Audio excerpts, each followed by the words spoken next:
To win his malpractice hearing, Jimmy McGill has to cross-examine his older brother Chuck and invalidate a medical condition that leaves no physical marks. On the stand, Chuck describes his symptoms with absolute certainty. He details a tightness in his chest, difficulty breathing, and a burning pain that spreads everywhere whenever he is exposed to an electrical current. This creates an incredibly difficult legal hurdle. Because Chuck genuinely feels the discomfort, his subjective reality is airtight. You cannot disprove a feeling with a standard medical scan, and you cannot logic someone out of a pain they are actively experiencing. Jimmy knows that simply arguing his brother is mentally ill will not be enough for the bar committee. He has to build a scenario where Chuck empirically disproves his own claims in real time. Jimmy's strategy relies on using Chuck's greatest asset, his hyper-rational, rigid intellect, against his own physical senses. The trap starts with Jimmy playing the fool.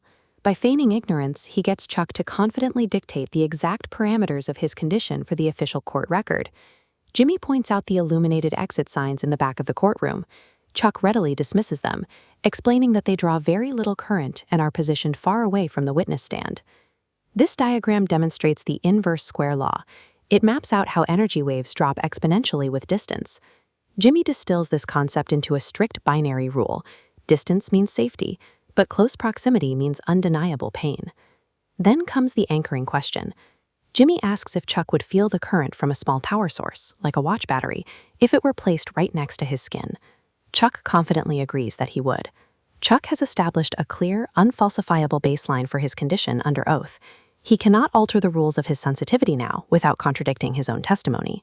With the parameters set, Jimmy launches his first tactical strike.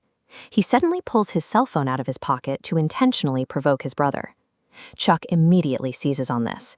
He reacts with smug superiority, believing he has caught Jimmy violating the committee's strict rule against electronics in the hearing room. But Jimmy opens the back of the phone to reveal an empty compartment. He had already removed the battery. This is a calculated misdirection. By giving Chuck a brief, false sense of intellectual victory, Jimmy effectively lowers his brother's mental defenses. As Chuck's attention is fixed on the empty phone, Jimmy redirects the room. He asks his brother to reach into his own breast pocket. Chuck reaches inside his tailored suit jacket and extracts a fully charged cell phone battery. How did it get there? Earlier, an associate intentionally bumped into Chuck in the stairwell, smoothly slipping the battery into his pocket during the collision. The timeline provides the fatal blow. Jimmy proves to the committee that Chuck sat with a live battery pressed directly against his chest for 1 hour and 43 minutes without experiencing a single symptom. The physical evidence is undeniable.